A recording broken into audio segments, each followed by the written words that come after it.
There is a word that haunts every alliance America has ever made, a word that allies whisper about in private briefings, and that adversaries count on when they calculate their next move. That word is abandonment. Asterisk. And right now, in the corridors of Kiev, in the embassies of Warsaw and Tallinn, and in the war rooms of Brussels, serious people are asking a very serious question. Is Joe Biden, the man who staked his entire foreign policy identity on being the anti-Trump, the reliable partner, the defender of the rules-based international order, about to hand Vladimir Putin the strategic gift he has been waiting for? Now, let's be clear about what is actually happening here, because the mainstream coverage is telling you one story, whilst the evidence, when you look at it carefully, is pointing in a rather different direction. The official line from the White House is that American support for Ukraine remains unwavering, ironclad, non-negotiable. Those are the words. But words from this administration have a curious habit of arriving dressed in conviction and then retreating under pressure. And over the past several months, a pattern has emerged that ought to alarm anyone paying close attention. A pattern of hesitation, delay, qualification, and quiet capitulation to the very pressures that Biden spent 3 years promising he would never yield to. So, what is really going on here? Is this a president managing a genuinely complex strategic situation with appropriate caution?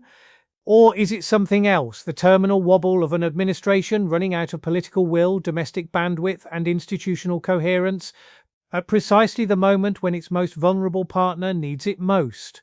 By the time we have worked through the evidence, you will understand not just what Biden is doing, but why he is doing it, what historical precedent tells us it leads to, and what it means for the future of European security, and perhaps for American credibility for decades to come. Let's get into it. But the first thing to understand about the Biden administration's Ukraine policy is that it has never been quite what it presented itself as. When Russia launched its full-scale invasion in February 2022, Biden's response looked decisive. The United States led a remarkable mobilization of Western support, weapons packages, financial transfers, intelligence sharing, coordinated sanctions. The imagery was powerful. Biden flew to Kyiv. He stood with Zelensky. He told the world that America was in this for as long as it takes. That phrase, for as long as it takes, was repeated so often that it became something close to a doctrine. And for a time, the behavior matched the rhetoric. The United States provided approximately $50 billion in security assistance to Ukraine in the first 2 years of the war. HIMARS rocket systems changed the battlefield dynamic. The decision to supply Abrams tanks, however belated, signaled a willingness to escalate support in response to Russian escalation. But here is the thing about the Biden administration and Ukraine that gets glossed over in most commentary. The support was almost never proactive. It was reactive. Almost every significant weapons system was preceded by weeks or months of internal resistance, public hedging, and private stalling, only to arrive once the political cost of continued refusal became too high. This matters enormously because it reveals something about the nature of Biden's commitment that becomes critical as we examine what is happening right now. Think about the pattern. HIMARS were debated internally for months before being approved. The decision on tanks prompted weeks of theatrical reluctance, requiring the Germans to essentially be coerced into providing Leopards before Washington would commit its own. F-16s were denied, then permitted for training, then permitted for deployment, each transition requiring another political crisis to force the administration's hand. And critically, at every stage, Washington imposed usage restrictions that limited what Ukraine could actually do with the weapons it received. The prohibition on striking targets inside Russian territory using American-supplied weapons was not a strategic calculation so much as a political one, a signal to Moscow that America was managing its own domestic anxieties as much as it was managing the war. Now, you might be thinking, this sounds like careful escalation management, and there is an argument to be made for that interpretation. But that argument becomes harder to sustain when you look at what the administration's own advisors were saying in private. Reporting from outlets including the *Washington Post, *and *Politico, documented significant internal frustration amongst national security officials who felt that the pace of decision-making was being governed less by strategic logic and more by the president's personal risk aversion, and a communications team perpetually terrified of a headline reading "Biden escalates war with Russia." This matters because we are now at a juncture where that same dynamic, the gap between stated commitment and actual political will, is being tested in a far more consequential way than any individual weapons decision.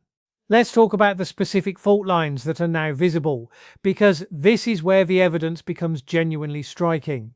The first is congressional funding. The supplemental aid package for Ukraine, which also included funding for Israel and Taiwan, became one of the most extraordinary legislative failures in recent American foreign policy history. For months, the package sat trapped in a political hostage situation orchestrated by a small number of House Republicans aligned with Donald Trump. And here is the part that deserves particular scrutiny. The Biden administration's response to that hostage-taking was, by any objective measure, inadequate. The president has significant executive authority. He has the bully pulpit. He has the capacity to bring enormous political pressure to bear on individual members of Congress. What the evidence shows is that the administration was slow to deploy these tools effectively, tentative in its public messaging, and ultimately dependent on a House Speaker, Mike Johnson, reversing his own position in a way that was essentially unpredictable. Ukraine got its funding eventually, but the months of delay had tangible consequences on the battlefield. Ukrainian commanders reported ammunition shortages directly attributable to the funding gap. Russian forces made advances in that window that have proven difficult to reverse. The second fault line is even more revealing. The question of what Ukraine is actually being supported to achieve. This is where the Biden administration's position has shifted in ways that official statements have been careful to obscure. In the early period of the war, the implicit Western framing was clear enough. Ukraine would be supported in defending its internationally recognized territory, which means the full territory, including Crimea and the Donbas regions, occupied since 2014. Zelensky made this explicit in Ukrainian official positions. Biden largely allowed that framing to stand unchallenged. But over the past year, a rather different message has been communicated, sometimes in official channels, more often through the diplomatic back channels and background briefings that shape what informed observers understand is actually being said. The message is that the United States does not expect, and arguably does not want, Ukraine to achieve a complete military victory that restores its 1991 borders. The message is that there needs to be a negotiated settlement. And the message, and this is the critical part, is that Ukraine should be prepared to accept compromises on territory. Now, if you want a historical parallel for what this kind of quiet repositioning looks like and where it leads, consider what happened in South Vietnam in 1972 and 1973. Henry Kissinger's negotiations with the North Vietnamese produced the Paris Peace Accords, an agreement that the Nixon administration presented as peace with honor. The South Vietnamese government of Nguyen Van Thieu was told to accept terms it found unacceptable under intense American pressure that included threats to cut off aid entirely. The agreement left North Vietnamese troops in place in the south. 2 years later, when Hanoi launched its final offensive, the United States, now consumed by Watergate and a thoroughly war-weary Congress, provided no meaningful military response. South Vietnam fell in 1975. No one is suggesting that Ukraine faces the same trajectory. The situations differ in important ways, but the structural dynamic, a superpower pushing a smaller ally toward compromise while simultaneously losing domestic political appetite for sustained commitment, has a historical fingerprint that serious analysts recognize. And that fingerprint is currently visible on American policy toward Ukraine. Here is where it gets considerably more complicated, and where the Biden administration's position reveals its fundamental incoherence. The stated rationale for caution, for restricting weapons use, for managing escalation, for pushing toward negotiation, is that the United States must avoid direct conflict with Russia. That is a legitimate concern. Russia has nuclear weapons. No serious person dismisses that reality. But here is what that analysis misses, or more precisely, what it has consistently failed to acknowledge. The cost of deterrence failure is not zero. The assumption embedded in the administration's caution is that Russia will not escalate further if America pulls back. The problem is that the evidence from this war does not support that assumption. Russia has repeatedly been told by Western officials that certain actions would cross red lines. Russia crossed them anyway. Chemical weapons use, attacks on civilian infrastructure, strikes on grain export corridors, the annexation announcements of September 2022, each was followed by Western statements of condemnation and eventually adjustment of the red line in question. What Moscow has learned from this experience is that Western red lines are negotiating positions. That is an extremely dangerous lesson for a nuclear-armed revisionist power to have absorbed. The Biden administration's defenders will argue that despite all of this, the strategy is working, that Ukraine has not been defeated, that Russia has suffered enormous losses, that the sanctions regime has damaged the Russian economy. These points are not without merit, but they are also somewhat beside the point when we are examining whether Biden is prepared to sustain the level of support necessary for Ukraine to achieve a durable outcome, rather than merely a prolonged stalemate that slowly bleeds both countries and gradually exhausts Western political will. And this brings us to the domestic political dimension, which is where the most honest assessment of Biden's position has to land. Let's be direct about this, because the commentariat has been rather coy. Joe Biden is a president whose domestic political position has been, to put it charitably, fragile. His approval ratings have been persistently low. The Democratic coalition has shown significant fractures on the Ukraine question, not primarily from the progressive wing, that is sometimes blamed, but from a broader sense of fatigue, with a war whose endgame remains undefined. In an election year, the political calculus around Ukraine becomes entangled with questions about the economy, inflation, immigration, and the existential anxiety of a rematch with Donald Trump. Now, one can understand the political pressures without endorsing the policy responses they generate. But what we can observe is that the signals coming from the administration in recent months have been calibrated less for strategic coherence and more for political survivability. The reluctance to publicly commit to specific outcomes, the careful ambiguity about what victory means, the background briefings suggesting openness to negotiated settlements on terms that, if applied objectively, represent substantial Russian gains. These are not the communications of an administration supremely confident in its strategic vision. They are the communications of an administration managing a problem it would very much like to make less prominent before November. And here is the darkest implication of that dynamic. The adversaries of the United States can read these signals. Vladimir Putin has access to Western press briefings. He reads the Financial Times. He understands poll numbers. He watched what happened to the Ukraine funding package in Congress. He is not operating under any illusion about the durability of American commitment under the current administration, and his calculation about whether to accept any negotiated settlement and on what terms is almost certainly being shaped by his assessment that time is working in his favor. Now let us consider the counter-argument seriously, because intellectual honesty requires it. There are serious analysts, not apologists for Putin, but genuine strategic thinkers who argue that the Biden administration's caution has been broadly correct. The argument runs something like this: America's goal was never to help Ukraine win a maximalist victory, but to prevent Ukraine from losing whilst avoiding a direct NATO-Russia confrontation. The administration has broadly achieved that goal. Ukraine remains a functioning state. Russian territorial gains have been far more limited than most analysts predicted in the early months of the war.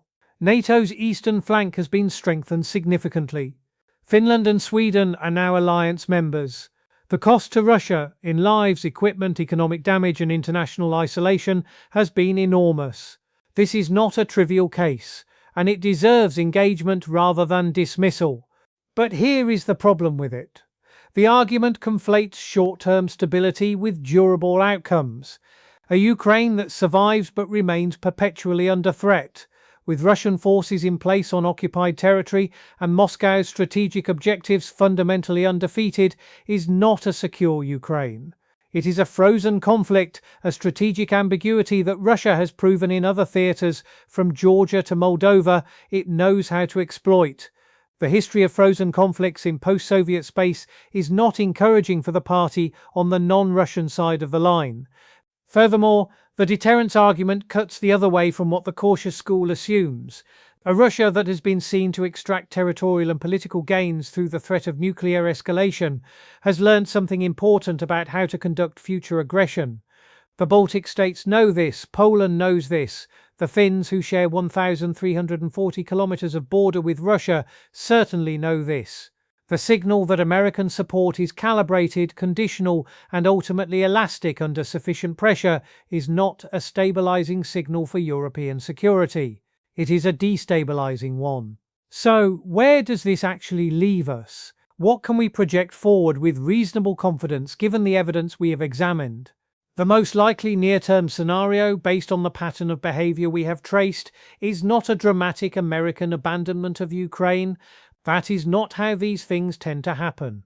What is more probable is a gradual lowering of ambitions, a quiet consensus building amongst Western governments around a negotiated settlement framework that Ukraine is pressured to accept, presented publicly as a Ukrainian decision, and framed as a diplomatic achievement rather than a strategic retreat. This scenario has a name in the diplomatic literature. It is called managed decline. It is the process by which a patron power withdraws from a commitment, not with a dramatic announcement, but through the accumulation of small adjustments, qualified statements, and shifted goalposts that collectively amount to the same outcome, just without the political cost of owning it explicitly. Whether that is genuinely what Biden is preparing to do is not yet certain. There are people within his administration, National Security Advisor Jake Sullivan, Secretary of State Antony Blinken, who have publicly maintained strong commitments to Ukraine. The NATO summit communiques have continued to assert support, and the president himself, to his credit, has not given the kind of explicit green light to Ukrainian capitulation that some of his domestic critics feared. But the direction of travel matters. And the direction of travel, when you look honestly at the accumulated evidence, the funding delays, the weapons restrictions, the quiet repositioning on war aims, the domestic political pressures, the signals being sent through back channels, points toward a Biden administration that is in the process of recalibrating its commitment in ways that its public statements have not yet acknowledged. There is a term that diplomats use for this kind of gap between official position and actual policy direction. Asterisk, strategic ambiguity. Asterisk, when deployed deliberately and skillfully, strategic ambiguity can be a useful tool. But when it arises not from strategic design but from political paralysis, it is not a tool. It is a warning sign. Let's bring this together, because the stakes here extend well beyond Ukraine itself, and understanding that is essential to understanding why this moment matters. What is being decided right now in the internal deliberations of the Biden White House, in the private conversations between Washington and Kyiv, in the quiet negotiations that Western officials are conducting with each other and reportedly with Moscow, is not just the fate of a country of 44 million people, though that alone would be sufficient reason for gravity. What is being decided is a question about the nature of American commitment in the post-Cold War world, about whether the promises made by the United States to nations that gave up their nuclear weapons in exchange for security guarantees, as Ukraine did in 1994 under the Budapest Memorandum, have any meaning when tested, about whether the rules-based international order is a genuine framework for global security or an aspiration that evaporates under sufficient pressure. These are not abstract questions. Taiwan is watching, South Korea is watching, Japan is watching. Every government that has staked its security on the reliability of American commitments is watching what happens in Ukraine and drawing conclusions about its own position. The credibility of American extended deterrence, the foundational concept that underpins the entire architecture of American alliance relationships, is, in a very direct sense, on the line. And here is the final, most uncomfortable point of all. Joe Biden ran for president explicitly on the promise of restoring American credibility. His campaign was built on the proposition that Trump's transactional approach to alliances had damaged American standing in the world, and that a Biden administration would be different, reliable, principled, committed to partners not on a transactional calculation, but on a genuine belief that the international order America helped build serves American interests and American values. That promise, that central claim of the Biden foreign policy project, is now being tested in the most demanding way imaginable. And the evidence, assessed honestly, suggests that the administration is struggling to deliver on it. Not through malice, not through indifference, but through the collision of high principles with limited political will, domestic constraints, and an election cycle that demands the management of short-term risks over the fulfillment of long-term commitments. History will judge whether that was wisdom or weakness. It will judge whether the caution was genuine strategic prudence or the rationalization of political exhaustion. It will judge whether the support provided was sufficient to make a meaningful difference or just enough to prevent immediate collapse whilst laying the groundwork for a slower failure. What history will not do, what it has never done, is forgive the assumption that the question did not matter. Don't I wish later that in the Oscar broad the bat will throw the appall, but night is forgive the assumption that the question did not matter. Asterisk end of script. Approximately 3,850 words. Asterisk